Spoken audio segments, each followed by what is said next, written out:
full of hate, right?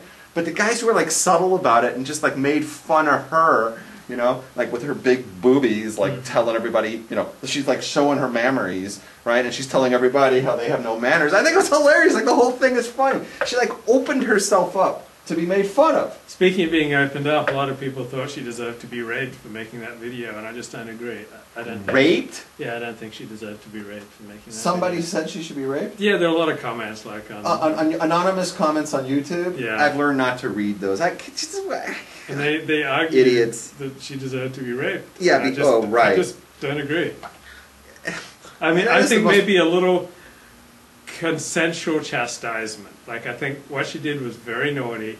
She needed a firm disciplinary hand from like a strong moral figure, like kind of a father figure, to like take her in hand and explain to her this is very naughty, and like maybe take out a feather duster, and if she consents, you know, give her a few whacks with it, and maybe, you know, make her wear certain outfits and like make me breakfast and like some discipline. You know, she needed some discipline, but I think rape just too much, too far.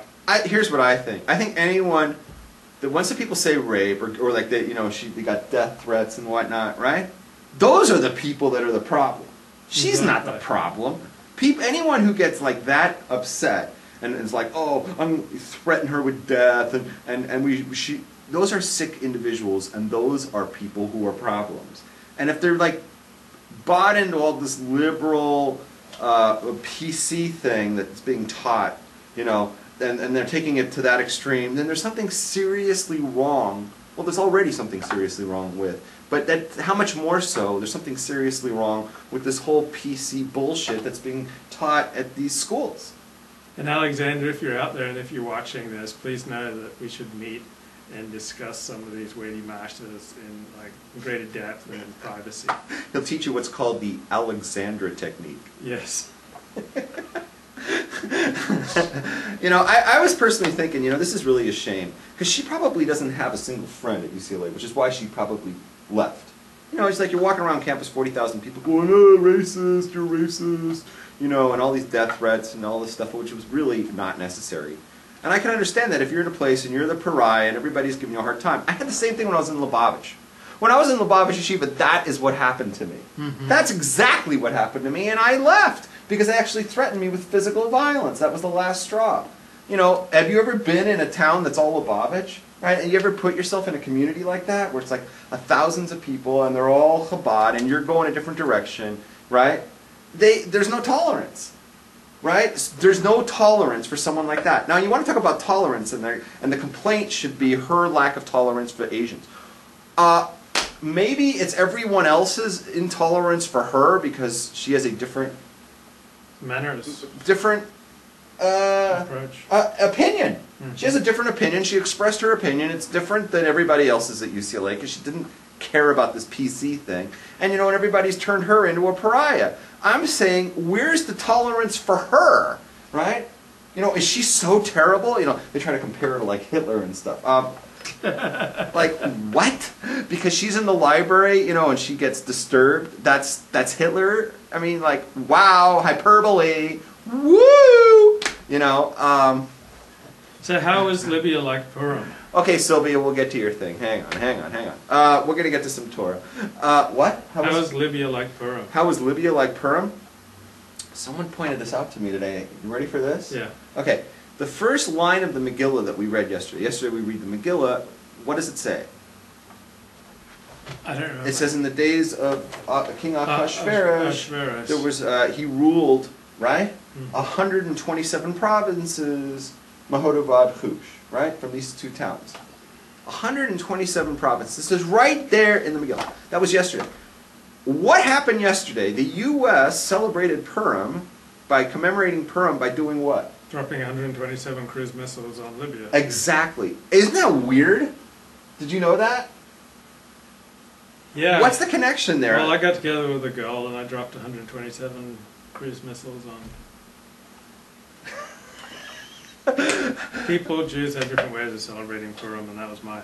What do you think the connection is there? It's just a simple, like, just a coincidence that God set up? I mean, it's like, I think I'll have them stop at 127 because it's like reminds us of Purim, or do you think it's something deeper than that?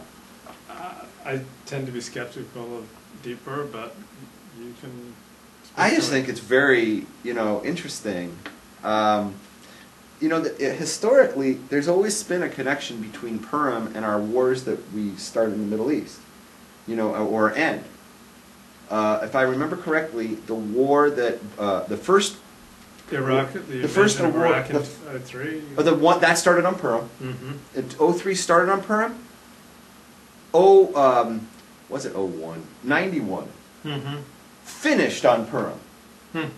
He, what's his name? Saddam surrendered on Purim night, and everybody was like, "Whoa!" Victory and celebrating victory on Purim, and then like fast forward, the next one started on Purim, and then this time we shoot the thing. What is it? I mean, it's weird. You can't ignore it.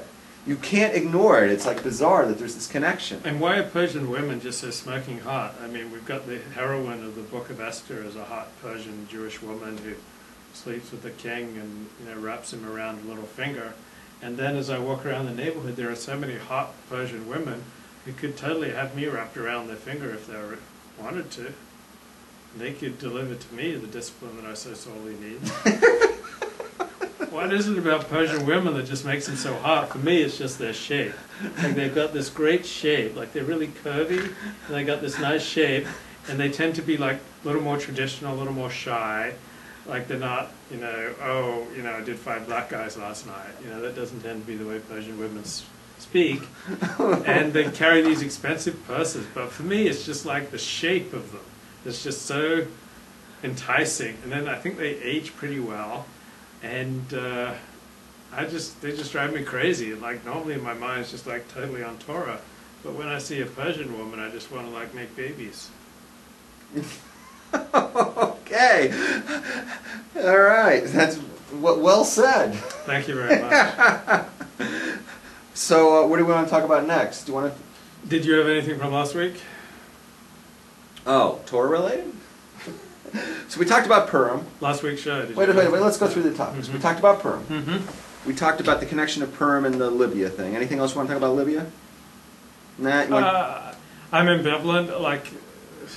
I'm ambivalent about military assistance, but I have some sympathy for Obama. I think he's in a tough place, and I'm not sure the military assistance is a great idea. But once he announced, we've got to get rid of Gaddafi, to do nothing then and let Gaddafi slaughter the remaining rebels, that would have been hard to take. But you notice the Arab League called for us to militarily intervene. We militarily intervene. Now they condemn us for militarily intervention. That's why I would say he should have said nothing. This is not. You know what? From day one, everybody's going, "Oh, you got to say something." I was saying, no, he doesn't. The best thing for the U.S. to do in every one of these situations is say nothing. Why do we have to say anything? And here's a good point. Boy Wonder says, why we don't talk about Japan anymore. Well, I don't think fell off the map. Japanese women are as hot as Korean women, frankly. Japan fell off the map. I don't think the Japanese tend to be like a beautiful people, but like Koreans, I find they're really aesthetically pleasing. And they're nicer. They don't go around beating people. All right, so let's talk about anything from last week. Yeah, there was. Let me put on my glasses for a second. I also like Filipino women. I think there's just something very feminine and sensual about them. Okay. Oh, you know what? You could do a sequel. After I've done Persians in the market, from Asians in the library. Yeah. We could do Asians in the temple. Yeah. Because you went in the Reformed temple. The place is filled with Asian women, right? I often go to an Orthodox synagogue where they got several Asian converts to Judaism. Oh, those are converts. I assume they're converts. Those are converts. I'm talking about just the guys, the Reform, the Jewish guy brings his Asian girlfriend. Mark Zuckerberg's got an Asian girlfriend. There you go. Okay, so viewer Manuel, who's one of our big viewers, I just took verbatim what he wrote. Okay, he said last week Luke, which is you, expressed a degree of apathy towards the plight of the Japanese because of World War II. and what he perceives as their lack of accepting responsibility for their crimes. Do you remember this? Yes. Okay. I was wondering if you might discuss on Monday the Torah perspective on forgiveness as well as